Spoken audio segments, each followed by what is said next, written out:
The Spurs have agreed to trade Kawhi and Danny Green to the Toronto Raptors for DeMar DeRozan, Jakob Poeltl, and a protected 2019 first-round pick, according to our colleague Adrian Wojnarowski.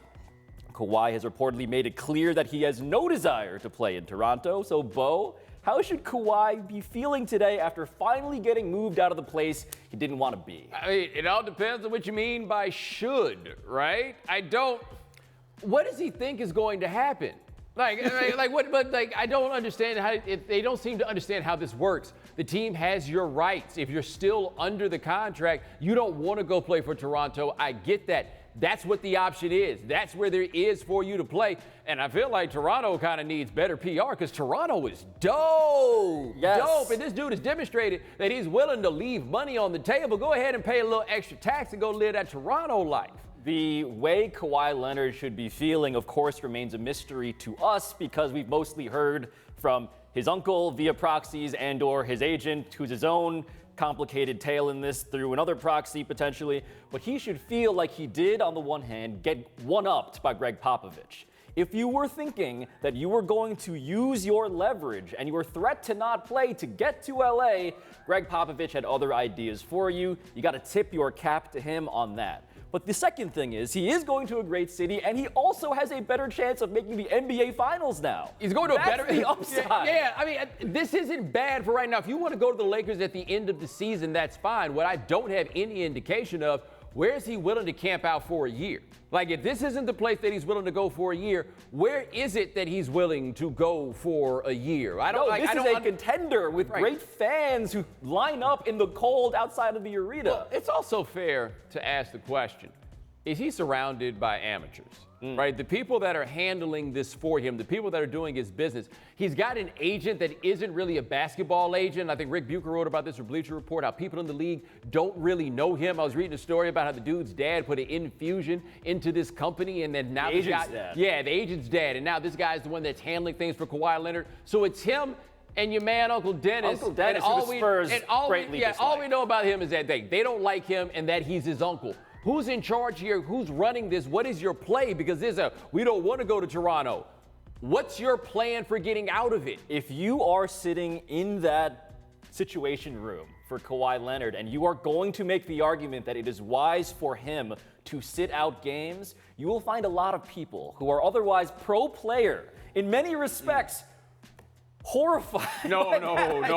The game got to have rules. Yes. Like, if you don't want to play for them and you want to retire, all right, knock yourself out. That's what it is. But this isn't going to go the way that you want it to. No, you're not going to get those allies. No, you're going to have to play somewhere. You said you didn't want to be in San Antonio anymore.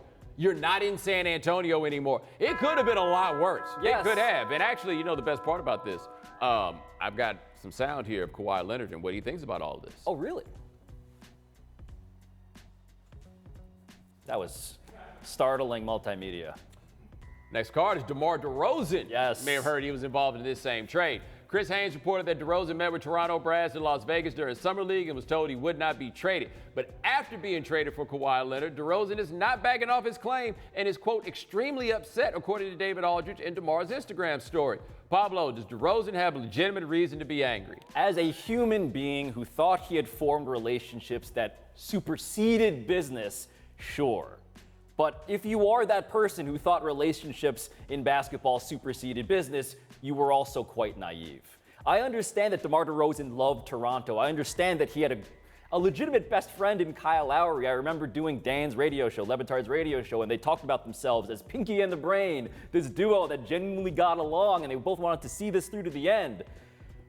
But nah, man, this is not how it goes. Kawhi Leonard, can you blame your GM if you are not DeMar DeRozan for making this deal? I think Masai Ujiri came out great in this. No, you don't blame your GM for making the deal if you're DeRozan. You blame him if he lied to you. And I do think you have a reasonable expectation that if you ask the man, are you guys looking to trade me? And their response there is, no, we would never trade you. And then they trade him for basically what amounts to a rental, right? So the lie is one reason to be upset if you're DeRozan. The other part, what they basically just said was, we can't do this if you're our best player. Correct. That's why this was a great trade for Toronto, no matter what anybody thinks. They kickstarted a rebuild, except before the rebuild actually starts, you get a year of Kawhi Leonard, where Kawhi Leonard is the best player in the conference. Like, that's how they managed to pull this. It was brilliant in that respect. But now you get to be mad when people lie to you, but you're going to have to move on. And that is fair if it did go down like that. And yeah, this was part salary dump, because I think Ujiri and the Raptors front office came to a realization over the last year, one that many people outside of the organization had already arrived at,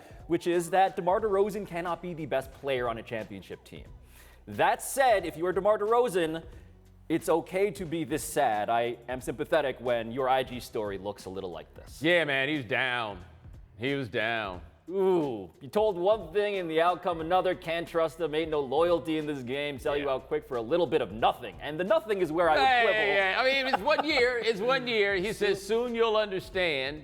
And then it goes a little bit farther. And, I mean, look, DeMar, people have made jokes. DeMar escaped LeBron, and now he's in the same conference as LeBron. But imagine when Kawhi Leonard, should he stay true to his word, actually goes to the Lakers. And in 2019, DeMar DeRozan is staring down the barrel of LeBron James and the dude he was traded for. Now what I want you to do, imagine that bittersweet moment where DeMar DeRozan is at his crib and he's in his feelings about being traded, and he wants to turn on some Drake. Ooh, because that would because you're right, he needs to relate to something. He needs something to soothe him.